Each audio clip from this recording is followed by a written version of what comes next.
You're all wrong, and if you can't see it, you're fools, I say insistently. A chorus of opposition comes back. Not a single one of them sees sense.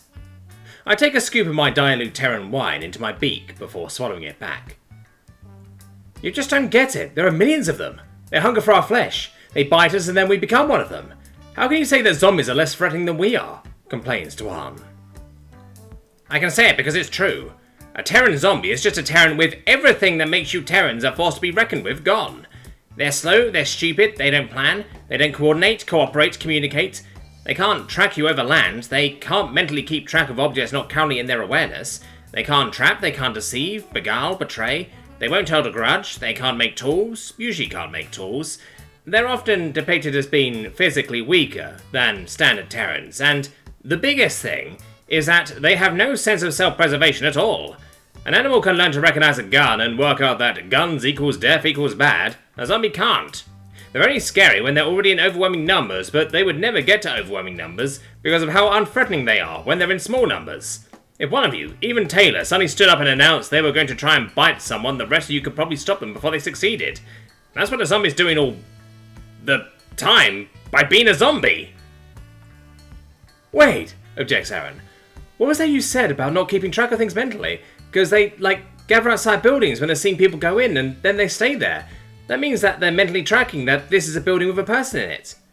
Or, I counter, they just keep doing whatever they're doing, and the fact that the Terran who went into this building was what started them from doing it is irrelevant.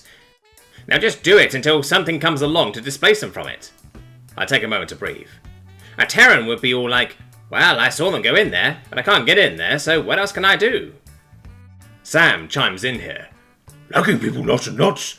Deadlock people scary bean. Not lagging.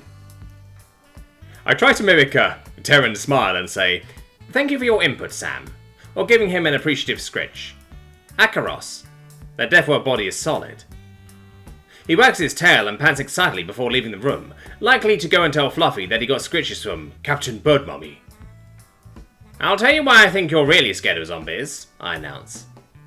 Enlighten us, smiles Taylor. I think exactly because they're so unthreatening. Cocking his head, Sunbury asks, can you elaborate? I'd be happy to, I preen. It's because they're so pathetic, so meek, so slow, so stupid, but if they bite you, they'll make you that way too. They'll rob you of all your inborn gifts of mind and body. If they were that impressive, you'd want to be bitten by them, like vampires. Vampires are basically everything that Terrans are, but more. Despite the clear drawbacks, tons of Terrans want to be bitten by a vampire. Precisely none of you are like, ooh, bite me, Mr. Zombie. Boom. I chitter, boisterously. The rest of the Triple M common room are clearly trying and failing to come up with a counter-argument, though that might be because they are just as intoxicated as I am.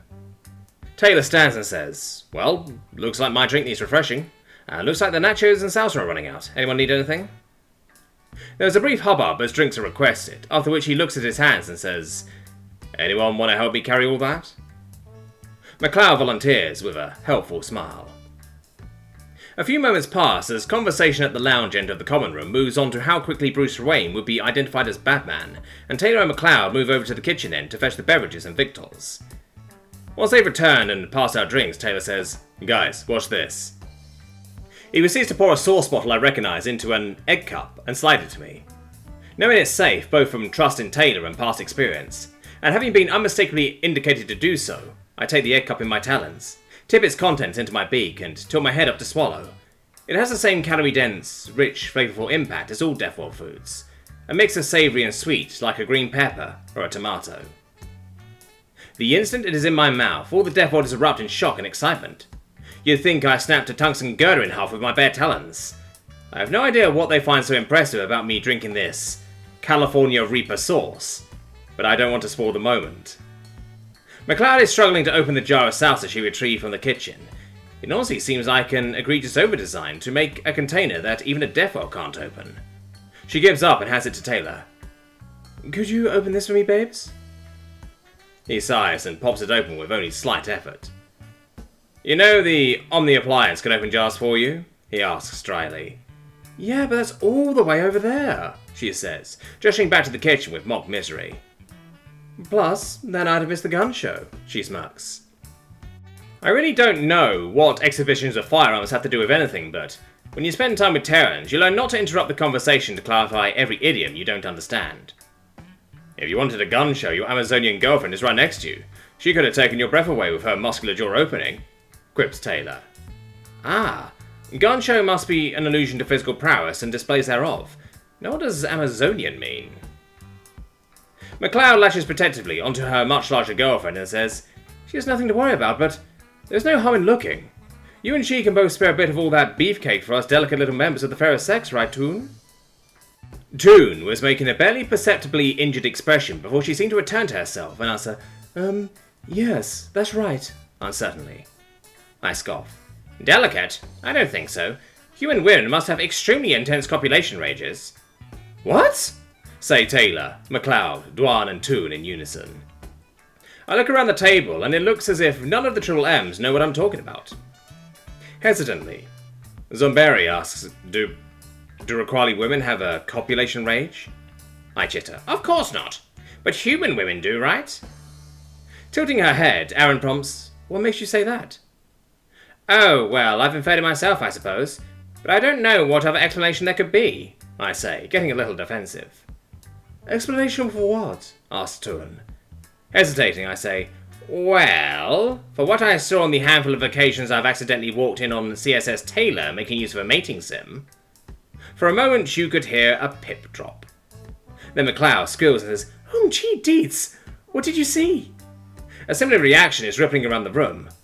Everywhere except in Taylor's seat, where sits a man who looks as if he's witnessing a murder in slow motion, while paralysed to inaction, for some reason. Confused, I shrug. I mean, we're all adults here. We've all used mating sims when single or when at a removed distance from our partners, haven't we? They are being extremely weird about this, like fledglings in the school canopy. No adult reacts this way to talk of mating sims. Dwan prompts. I think what Jenny means is, what did you see in Cuddle's mating sims that made you think human women have a copulation rage? I gesture at him and say, well, he's right there, why don't you ask him yourself? It's then that I notice his face is growing in the IR spectrum, and he seems to have entirely ceased responding. Something's going on here. Zomberi says, seems like Taylor isn't here at the moment. Why don't you just tell us for him? I look around and see that everyone has that same cheeky, deaf-or smirk. Well, not everyone. Taylor is fixing a blank stare at the table, and Toon is giving more of an expectant, hopeful expression. I finally give up and say, I saw that the women needed to be quite heavily restrained, muzzled, bound, chained, etc., and I naturally concluded that, if they weren't, they'd be a threat to those around them. First of all, their mate, due to some sort of copulation rage. Is that not accurate? 2/3 of the Terrans and 4/5 of the humans present burst out laughing. Annoyed now, I say, okay, if it's not for copulation rage, why do they need to be so restrained? Managing to calm down enough to talk, Gartin says, no, you're exactly right. We human women absolutely lose our minds during the act. If proper measures aren't taken, people can get really hurt. I knew it! I exclaim. Why were they all so strangely evasive about it, only to tell me now? Does it only change your behaviour, or is your strength also affected? Do you remember what's happened after you return to your senses? I ask. After a moment's hesitation, Zomberi responds. Well, no one's quite sure if it actually affects their physical characteristics, or just unbridled strength they already have. Studying it is quite difficult for obvious reasons. Barely suppressing giggles. As for the subjective experience, he glances at Aran and McLeod. Vague impressions, snapshots, says McLeod. Aran nods enthusiastically. How does it work for you two? I ask them. Do you have to restrain each other? How can you do that in a way that you can then participate? How can you restrain yourselves enough to be sure you won't break free but can then free yourselves afterwards? They think for a moment before McLeod answers. FF couples need a third. Their job is to restrain both in such a way that we can perform, but not hurt each other. They don't participate, she smirks. Usually. I consider this and then ask, and who's your third? Grinning smugly, she nods at Taylor and answers, Cuddles, of course. Ah, that makes sense, I say. I can't imagine anyone I would trust more to tend to me in such a state of vulnerability. I look around and see the beaming smile on all but two faces. Taylor is still blankly focused down, and Toon looks as if she's just been shot. Guys, Taylor says. only barely above his normal speaking voice, but with an intensity that silences everyone. His eyes still 1,000 yards staring through the table. He looks up. That's enough. Stop messing with her. I'll explain. One very baffling explanation and many pipettes of wine later. And most humans don't have this proclivity? I ask uncertainly. No, he responds mirthlessly. And it's embarrassing, I say timidly. Yes, he responds, still grim. So I shouldn't have exposed that, I inquire, terrified that I've jeopardized my friendship with him. No, he responds, with bleakness unending. At this, Umberry nudges him and interjects. I don't think we can call you a Triple M anymore. I think you're a Triple S from now on, to General Snickers. In horror, I blurt, you would eject him from the dorm for this? From the social group? The general guffaws at this, and they reassure me it was a joke that missed my beak, or went over my head. And Taylor, I'm extremely sorry. Wakar don't advertise our bedroom activities, but we don't have such an intense culture of embarrassment about it. We would give a frank answer if asked, and wouldn't feel at all ashamed. I didn't think before I spoke. I'm sorry, I plead desperately. It's fine, Cap, he says, exhausted. I wouldn't have had it come out this way, but it doesn't look like anyone's ready to burn a friendship over this.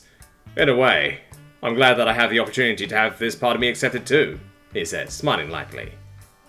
Aaron looks at him, smiling, and says, Cuddles, you're gonna make me cry, you big doof.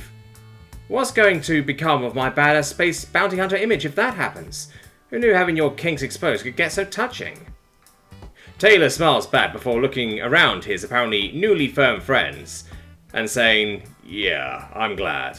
Now how about a subject change? Have you seen the eye that Quidge has been making at that new refuge and research? The conversation moves on to speculation about shipboard romances, potential romances, and speculations on the mechanics of various interspecies unions. At some point in the evening, 6 Terrans become 12, then 24. 12 who are only there in the IR spectrum, and 12 who only appear in the visible. Fluffy got here at some point. I go to her. That nose is extremely boopable. I boop it. Very satisfying. She brings her head to the floor so I can scritch between her ears. By the 17 gods of Akaros. She's so soft. This is paradise. Then I see Taylor's face. My Victor. The boy from Earth who saved my life on my first mission as captain, and countless times since. The boy I hired on the spot and sponsored through SO training. The boy now become a man. Quark may be the love of my life, but Victor is my strength. Then I ask, Victor, do you want to be T'Chak's godfather? The next morning. I'm lying down. Why am I lying down? We're quietly perched asleep. Why am I lying down, and why do I feel like a Terran has run me through a juice press? I open my eyes to see Taylor sitting by my hospital bedside. He's noticed me staring and is pulling a smirking face at me. So, this is what it feels like from the other side, I quip. He laughs at that. What happened? I ask. Pausing a moment, he speaks. I gave you a 3 milliliter pipette to dilute your drinks with at the beginning of the night. At some point you managed to, I assume unwittingly, exchange it for a 50 milliliter pipette and didn't notice. I don't bother asking if he's sure he didn't give me the wrong one originally. If there were any doubt, he would blame himself. It's my fault. He blames himself. I should have noticed. I scoff at that. You should have noticed from across the table what I didn't notice in my claws? I query wirily. It's my job to keep you safe, Cap. The pipette shouldn't have been in a place where you could have confused him. Once you confused him, I should have noticed the new one didn't look right. You even said it tasted strong. I should have... I hold up a wing claw and silence falls. This isn't your fault, Victor, I say simply, letting my words hang in the air. Eventually he nods and says, All right, Cap. I nod approvingly before asking, So, then, what happened? He shifts uncomfortably before answering. Well, then you were a sparkling conversationalist about Terran pop culture. You accidentally exposed my presence in Mating Sim material. We gossiped, you went to pet Fluffy. That was when I realized something was wrong. You asked me to be your daughter's godfather, and I picked you up by your feet and carried you here, like a prize turkey, to get your stomach pumped. He lists, matter-of-factly. Wait, what? I squawk. What was the last one? You being a prize turkey? No, the one before that, I say with a flick of my crown plumes. Oh, yeah, you asked me to be, T'Chak's godfather. I was really touched. I'm dumbfounded. Eventually I say, I told you we were expecting and I named her? He cocks his head. Were you not supposed to? No, it's terrible luck to tell anyone, let alone name a child before they hatch. Raquel don't even do parental seconds. What was I thinking? I bury my head in my wings. I feel a very gentle but very powerful hand on the back of my wing and look up. I see Taylor's emerald eyes staring back into mine. It'll be okay, and my answer is yes, by the way. I chirp appreciatively. Well, what's done is done. Thank you. Sorry for being such a terrible guest. You're an amazing guest, but I think next time I'll dispense your drinks, he smiles. I'm invited back? I say, a little incredulous. Of course, he scoffs before continuing. Well, I should probably get going. Your breakfast will be here soon, and I've got duty later.